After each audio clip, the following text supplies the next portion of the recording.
Hello, every pony, and welcome back to Phantom Fridays, where we proceed to check out all the pony fics that are not pony related. Why?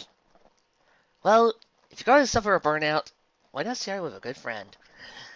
Well, Halloween is in a few days from now, and we're all ready to read a certain musical number that we've been all looking forward to. Vinyl has been making sure to get the music tracks up, and Trixie has been talking to our lawyers to make sure we can actually play the songs. Back, you fiends! Back, you horrible monsters! Layers. Trixie, why do you have Crescent Rose? Oh, Ruby said I could borrow this if I needed to fight against the lawyers, and you know lawyers, they're even worse than most grim. It's a scythe! Why did it need to be a sniper rifle? It didn't need to be a sniper rifle. It just had to be a scythe. Scythes are pretty badass as it is. Never understand these people. Uh, I decided that while I'm here, might as well check out one last Halloween story before closing. So, what better way to set it off than with our favorite boys of the Impala? Yes, we present to you Supernatural Power Rangers! Yep, Power Rangers Time Force. My favorite Ranger series. So, without further ado, wait here while we here at the Berry Memorial Library are proud to present Hunters and Rangers by The Planet Mary. Enjoy. Hunters and Rangers by The Planet Mary. But first, shortest monster battles in Halloween history. Aliens versus Samus Aran. Missile. Boom! Thank you. Hunter, Chapter 1. Hunters and Rangers. There is never a time when a hunter is more dangerous than when he feels like he's prey. Anonymous. 20 miles outside Silver Hills, California. 6:20 a.m. Sam Winchester blinked his eyes open. He lay still, letting his vision adjust to keep himself curled up in a tight ball over in the front seat of the Chevrolet Silverado pickup. The thick layer of warmth tugged him tired by the woven blanket. And sometime during the ride, Celia must have thrown over his hoodie and jacket. Hold it. Are we dealing with an OC in the middle of a fic? Oh boy. Should I get the Mary Sue bazooka launcher? No. Let's give this girl a chance. She might not be overpowered, overdone, cliched, and ruins anything about the show. Let's give her a chance.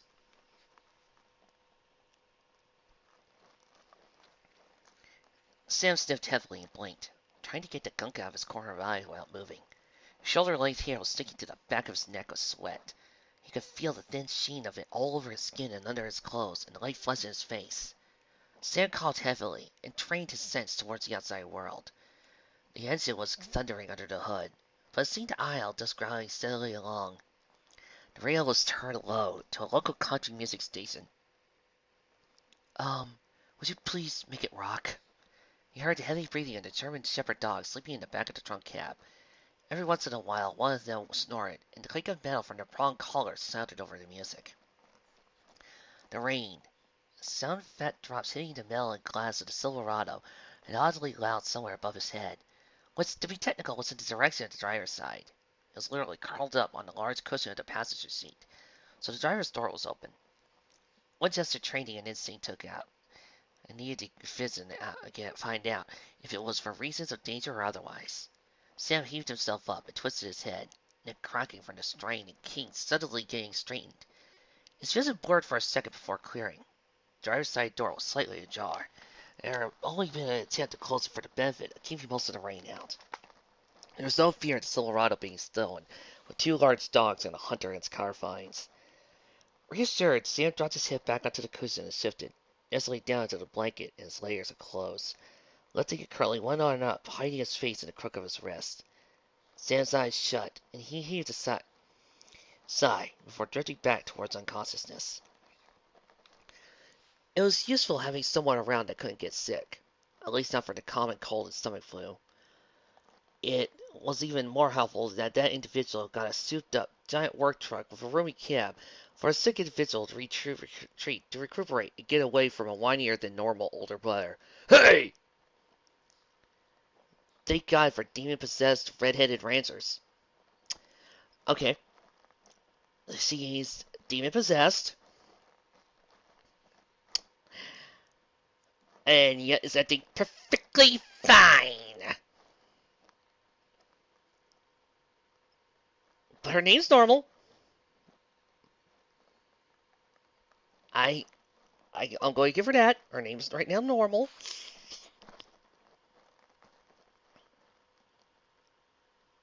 Sam's voice drifted towards sleep. Was interrupted with the driver's side door open fully. The truck gave a small lurch and then settled with the snap of the door closing. Red? Sam rasped, his voice broken with a croak. Hey, big guy. Her voice said with a light tone and comfort in her voice. Feeling better? Yeah, I actually need a shower, said Mother. His eyes flickered and closed when her palm settled on his forehead. A few hours ago, her skin had felt unbearably cool. Now it seemed relatively normal. The barest chill at the surface. Feels like your fever's broken. Celia Northwood. Okay, I'm gone!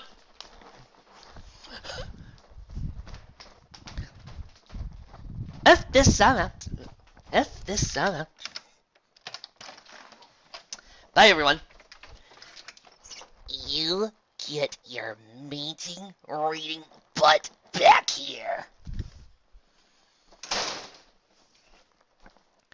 Fine, fine, fine. Shortest monster battles in history! Freddy versus Team Ruby. Ow, ow, ow, ow. And if you try to go after my little sister again, I will burn you again! Now, just because he has a name that really doesn't make sense in this type of world, does not necessarily make her a bad OC. Oh, you forgot she's... You forget she's defying certain rules of the show. Right, that doesn't make her a bad OC. Younger Winchester flickered one eye open to look back up at her. Taking her a tawny but scarred sin, the russet hair and blood-colored pools of her eyes set into her pretty, heart-shaped face. The St. Michael medallion Dean had given her hanging from its chain around her neck. She smiled gently at him, and Sam smiled back. Hey, Sam sighed. Hi, she grinned Ryder. I'll say he's back. Welcome to the world of the living, sweetheart. Leave me alone, Sam mumbled, turned his face into the skin of his armor cushion. Don't tease me. I'm sick. Not anymore. You're recovering, so now shut it. She reached over and ruffled his hair playfully. Sam swatted at her, but grinned. He always felt a little playful after coming out from under being sick. Oh, come on, Red, quit it. I feel crappy as it is. Alright, you big baby, here. She set a plastic bottle on the cushion directly in front of his face. Sam eyed the bottle of 7-Up before awkwardly cracking it open and slinging back several large gropes. I'll never figure out why that stuff seals the stomach. Celia shook her head and settled back in the driver's seat before shifting in reverse and easing the truck backwards. Where are we? Just short of Civil Hills, California. The job where people keep mentioning monsters popping up from time to time? The sign. Sam sighed. Why couldn't it be something easier? Like a freaking Wendigo or Bear Walker? Celia tuggled under her breath and gently turned the radio up and pressed down on the gas pedal, the roaring engine and thundering louder under the hood. Sam's eyes started to drift close, and he swore he could hear the animalistic rumble of the Impala's engine somewhere, just out of sight. Sam shifted, settling, and quickly drifted back to sleep. His dreams lighter, and far from the fevered nightmares of the last few nights. Hey, Sammy. How you feeling? Dean Winchester asked, stepping up to the roll bar in Silverado and leaning into the open window. The rain had stopped, and the smell of damp earth and wet cement was refreshing in the air. Sam was happy to roll down his window and let fresh air into his cab. Better. Sam sighed and pushed himself up and over. Dean stepped back, dropping down from the roll bar to look up Sam from the street. Younger Winchester hung his head out the window. Spot top bar out of hair, giving him the image of a large, saggy dog. Too bad. I was getting used to having to apologize to myself. Dean teased, easily hiding his emotions. But the flash of his brother's green eyes made it clear to Sam that Dean was starting to relax now that Sam was parking up. Well, maybe with the exception of Mary in the Impala. Mom's making me clean it up again. I kept trying to tell her I don't need it clean. Dean was always a little irritable and twitchy when Sam was sick. Having his little brother heading back toward 100% eased the tension in his shoulders and spine. Where's Red? Sam asked, cocked his head a little. He missed the exit of the redhead. Getting coffee. Can you stomach it?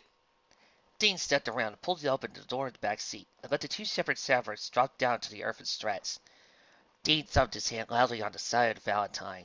The albino and buckshot, back and tan, ribcage his sides. Right now, anything that isn't Super Sprite sounds great, Sam grumbled. Dean laughed, the relief of bell-like noise in his chest and throat. Sam smiled slightly, glad he could inadvertently ease his brother's nerves. It was getting harder and harder as the year drew to an end to get Dean to relax, laugh and smile genuinely. She'll be a minute, Dean assured, and Sam yawned as he nodded. Trip, you need a little have a confidence. If you get shut down, just try again, you know? Wesley Collins uttered instantly. The young teal-headed alien shifted a little in his seat. I don't know. Trip. Across from him, Lucas Kendall growled, looking a little fed up with Trip's lack of interest in flirting. The next girl that walks in here, you're asking out. Insist on it. Just flash her a smile, she'll fall right in your lap. Trip rested his silent look at the Blue Ranger. He flashed his eyes nervously towards the front door of the cafe, as it swung open, and a smaller, slender woman slipped into the cafe, seemingly right out of a Western movie. Her skin was tanned with a rich tawny color, and russet hair hung loosely around her ears and shoulders. There was a hard look on her face and her eyes that immediately struck all three men as a reflection of what Jen looked like when she was on a mission. Everything about the woman screamed hard work and hard times. Applejack, is that you? Her stride was hit. Very slight lip on her right side. The exposed skin of her hands, forearms, and neck were marked with discoloration and faded scars. She was dressed in jeans, a white t-shirt, and unbuttoned green and black flannel shirt, with the sleeves rolled up to her elbows. A silver-thin chain hung around her neck, and the only jewelry on her person, at the top of the image of a tan-colored Stetson cowboy hat and Wolverine combat boots. Applejack, is that you? She looked at the world like a hardened cattle rancher. How right they were. Her? Trip practically choked on the word, staring at the woman in minuet horror. Her eyes never left her as she strode confidently up to the counter to order. Go! Lucas hissed, snagging Trip's arm and practically throwing the smaller, younger man towards the counter. Trip stumbled to continue his progress, feeling Wes and Lucas's eyes on his back. He could mentally see the grin on the Blue Ranger's face. Maybe not the best choice, Wes growled to Lucas. Why not? Just another woman to cut his teeth on. Lucas, she's got a gun. Look! Lucas's eyes snapped from the slowly advancing Trip to the woman. Her back then leaned over the counter.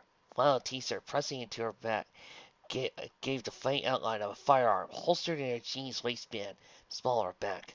Lucas's eyes rolled downwards. He saw the leather straps and buckles wrapped tightly around her lower calf. Carved, the bone hilt of a dagger clipped to a piece of a mountain sheath. She had those two things. There was no denying she was armed in other ways, too. Oh no! Lucas muttered softly, tensing up. Shit! Wes whispered. Trip! His stage whisper made the young alien twist sideways to look back out, but Trip shrugged him off and continued forward, sliding up next to her as the woman ordered, speaking quietly in a drawling accent from somewhere in the southwest. 3 coffees, and 6 of those 32-cent donuts, she said to the barista. The donuts are 89 cents, the woman informed the redhead. Jesus, 89? Hell of a racket you got. The redhead growled, clearly disgruntled. Still love? Yes, 6, just the glazed. The woman muttered, her hand moving to slay in her back pocket. The moment her shirt was woven enough for Wes to get a better look at the gun for a few seconds, but it was back out of sight as he slid a thin wallet out of her jeans and lifted through a $20 bill on the counter. Trip cleared his throat loudly as he twisted to look at him. Trip's mouth went dry. Her eyes were blood red. Hello, tripped Mance. She cut an eyebrow out, looking a little skeptical, trying to be friendly. Ha! She said before turning her attention back to the workings of the barista. Tripp fumbled but pushed out. You're really pretty. Her eyes snapped back to him, and he looked him up and down. Thanks. Your hair is a nice shade of green. Tripp's hands rushed to his hair, drawing his fingers under his shirt. He relaxed a little, smiling gently. Are you new in town? Tripp said with a small smile as the woman handed over her money and traded for the carton, a small bag handed to her. The redhead braced her hands on the counter and sighed heavily. She hung her head for a second. Tripp's smile fell from his face as he heard her repeating under her breath the words, "Play nice." Look, I'll bet you're real sweet and smart and everything, the red said gently but firmly. Lucy looked at him. Well, trust me, you don't want anything to do with this. She motioned towards herself and took her change, coffee, and food off the counter. She sidestepped around the retreating Tripp and walked stiffly back towards the door. West and Lucas breathed a sigh of relief. Their eyes still locked on the dagger gun until she was out the door, walking towards a massive white truck in the parking lot, next to a sleek black muscle car. Trish slowly walked back to the table with Wes and Lucas, pulled his chair out to sink into it. So, maybe she wasn't the most ideal next girl going through the door, Lucas teased. Sorry, Tripp. Wes smiled at his friend, teammate, before sipping his soda. Tripp stopped moving, testing his eyes flat to the door. Before his friends could stop him, Tripp grabbed his jacket and rushed towards the door, hoping she hadn't left yet. Tripp! Wes barked, scrambling after the alien. Lucas and her rushed after him. Celia stepped over to the two Winchester brothers, talking quietly between the Impala and Silverado. Sit on, boys! She passed out 2 of the 3 coffees, set the carton and bag on the hood of Impala. Cup of caffeine, Dean rumbled happily, forming his hands around the styrofoam. I need donuts. Celia unfolded a bag. Here, please. Sam held out his free hand to the window, and happily set the 2 of the pastries and tore into them hungry. Celia and Dean proceeded to their drinks, and coffee with more delicacy. Celia leaned heavily back against the side of the Impala. Celia pulled out a donut and tore it in half to feast into dogs. What took so long? Dean mumbled through a mouthful of coffee and pastry. Some kid was looking for an exotic for a prom. Dean chuckled under his breath. Maybe you should give him a chance. Sam flicked his eyes playfully to Dean, trying to find the jealousy in the green that wasn't there. A wrist statutory rainmaking license? Pious. Dean touched his foot. Is that young? Celia nodded. How that? Real baby face. It had green hair? Celia and Dean looked up at Sam. How does he know? Sam motioned towards the front of the caffeine, where the green-haired teen and his 2 older friends were rushing after him. All 3 hunters and 2 dogs tensed and bristled. No hunter liked the idea of someone advancing on them unwelcome. Their lives, or in the case of the Winchesters and Celia, each other's lives, could be the weight of the situation. The way the 3 young men moved rapidly was a threat. Dean set his coffee and donut down, already tensing up for a confrontation. It was clear on the other end, the way the green-haired man had balked suddenly, and the other 2 rushed to flank him. They were too. Dean! Celia barked. The elder Winchester snapped his head around to look at her. She was looking dead at him, but seemed more like through him. Dean stayed still. Then he snapped his head towards the sound of patrol sirens. Sam dropped his coffee and grabbed a hold of the roof truck cab. An awkward twist, he pulled himself to sit on the edge of the open window to see over the truck. The 3 hunters tensed and ground their teeth together as 2 patrol units and an ambulance suddenly hurled around the corner and tore top draw down the street. 5-0! Dean growled, tensing. And they're hauling ass! Celia muttered. She and the Winchester brothers looked into the emergency units for a second. Ambulance means someone's alive, Sam muttered, just low enough under his breath for his brother Celia to hear. Move! Celia snapped, rushing towards the sound of the driver's truck. Let's go! Celia guarded the 3 young men, before grabbing a food off the Impala and tucked inside. Sam gave a small scramble, hauled his way out through the window of the Silverado, and dropped down to the earth, holding over the door, letting the 2 German zippers back inside, for snapping it shut. Sam then rushed into the passenger seat of the Impala. Both engines roared to life and scrambled, reversing and hurtling after the emergency units. The damp grass prickled her bare skin as Jen Scott lay down on her back on a concentrate on taking deep, refreshing breaths after her morning workout. Her legs shook and her gut ached with a deep cramp, but she couldn't see but feel her face flush a bright red. As usual, she wore minimal clothing while exercise, a sports bra and baggy pants, but she still felt like she was trapped in an oven. Her throat hurt, her ears were ringing, Her thick, dark hair stuck to her forehead in wet clumps. To some, it would be a miserable way to start the day. But to Jen it was perfect. She wanted the pain. She wanted to feel it. She wanted to know she was doing everything she could to stay in top shape so she could take Ransik and every mutant he sent her way. A footstep crunched on the ground behind her. She sat up, spinning around in one motion. Sorry, Kane Walker said sheepishly. Didn't mean to startle you. Jen shrugged one shoulder, standing up and accepting the offered bottle of water from Katie. It's fine, she said. What's up? Katie smiled patiently at the young woman she had known since their childhood together, an act that secretly infuriated Jen. God, she hated being patronized. Katie seemed to sense Jen's annoyance and quickly amended. Nothing's wrong, Jen. I just thought you could use a pick-me-up. You've been out here for 2 hours. I needed to work off some steam, Jen replied, taking a swig of temperature water, smacking her lips, enjoying the cool water running down her parched throat. Where are the guys? She asked, wiping the beads of sweat from her brow. Katie chuckled. Wesley Lucas took a trip out to Nia's cafe. Said you were going to convince him to finally ask a girl out, even if it killed them all. Jen cracked a smile. The thought of the painfully sized Siberian being corralled around by the outgoing, charming Wes and Lucas was amusing, to say the least. Well, I hope they don't force him in over his head, she said. I'm sure he'll be fine.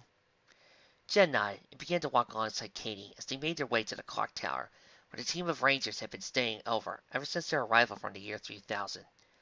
Wes's father, the business tycoon Alan Collins, owned the property but hadn't used it for anything for 10 years since he had purchased it.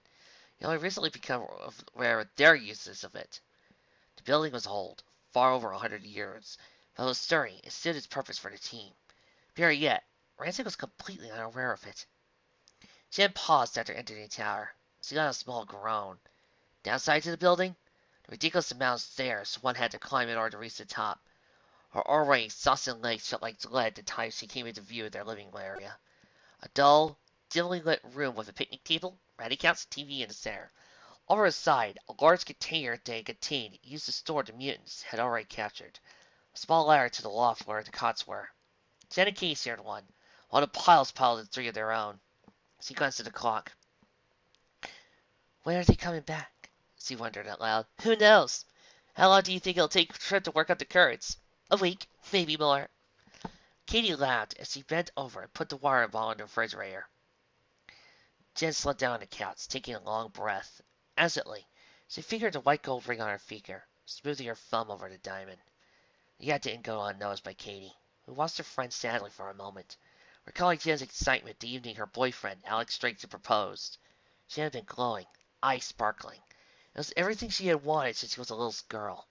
Nell's face changed.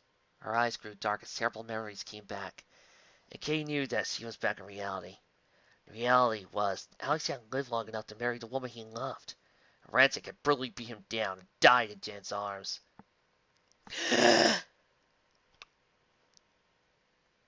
Not saying a word, but at least now I know where we are in the timeline. She had time to mourn him, to bury him, before she and the others raced into Ransack and one of Time Force's time ships, each equipped with a chronomorpher and den and possessive of Alex's. Little did they know, the morphers were useless without someone as the Red. Kitty shook her head. Still amazed her, even months later, that he had run into Wesley Collins the day after arriving in Pass.